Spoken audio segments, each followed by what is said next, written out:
Talk about it, we bring it up a few times that, we're probably one of the most diverse teams on the circuit. We come from all parts of the world and we all have different backgrounds, and we're all kind of thrown in this environment where we have to learn how to coexist with one another and just, allow ourselves to, be vulnerable with one another, just so that it can help us build, as a team. And then what I'm gonna have? We're a startup company, we're like the apple in the garage, and that's what they love, because then they love to see the beast it becomes. I love everything about the USA, I'm representing the US in two different ways with the Eagles, playing rugby and serving my country. It's the greatest honor because you get to represent your country on a global stage and play for your country and show that your country is worth something and that you've come from something great.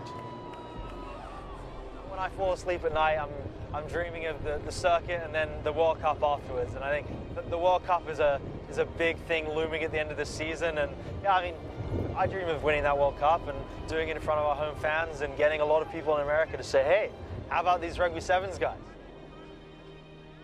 For 6 years, I've always watched every single game that the USA has played. So I've woken up at 2 a.m., 4 a.m., 6 a.m. to alarms and watched the games and watched them compete live. I started watching rugby when I was 8 years old and watching them run out for their country, and I was just like, man, I would love to do that. It's the most competitive sport because you have to be good at all facets of the game. It's not just like football where if I was wide receiver, all I have to do is block and catch a pass. I've got to ruck, I've got to kick, I've got to tackle, I've got to read the game, I've got to play with my teammates. It's not just a one-skill sport, it's everything. Everyone has to be thinking in rugby, and I feel like in a football aspect, everyone's not the quarterback. Like, the quarterback knows everything. Like, he's reading the defense, he knows what's going on, he has to know what this receiver has to run, he has to know what the running back is doing, he knows everything. In rugby, everyone gets to be a part of that. You can play offense and defense. You're your own coach out there, you have to coach on the fly, you have to adjust on the fly, do everything yourself. I also love the no pads. When you have all the pads on you and the equipment, you can't see over your shoulder, you can't turn your head all the way, it's just very restricting. I always liked it more playing football just in the backyard with my friends with no pads. So you go to rugby, it's basically the same thing. Rugby allows me to get that fix and have that fix a lot more often, and I like that feeling. Man, I'm telling you, if I could have described it or if people could have feel it, man, it's phenomenal, and it's just such a high.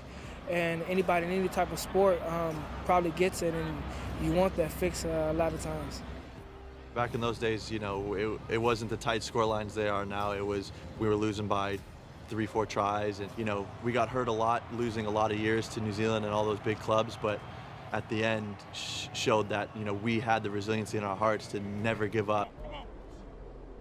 When you're here in America, you really can achieve whatever you want to achieve as long as you're willing to, put your head down and work for it, you know what I mean? Because nothing is going to come easy. I'm a big believer in developing the man, and I have a responsibility as a coach to develop the man on and off the pitch, so when he walks away from the game, he's better equipped to get on with life, and he can look back with kind of pride and not regret with the years he spent playing and enjoying the game.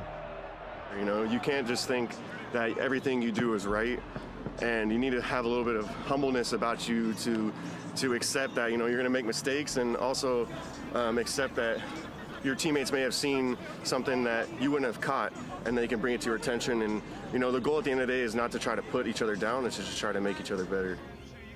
Part of any relationship, communication is key, and not just talking, but also listening.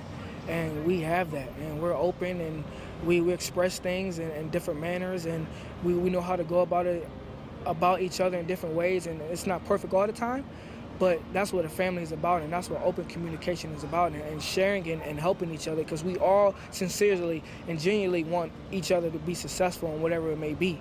And that right there alone can take you a long way and take a team to be from mediocre to great. And we have that communication and that willingness to be open and blunt and communicate to each other in a lot of different ways. I played football, I played soccer, I played baseball, I played all of it, and nothing competitive-wise, brotherhood-wise, culture-wise, values-wise, experience-wise even comes freaking close to rugby. Doesn't even come anywhere close to it. I got a wife and 2 kids, and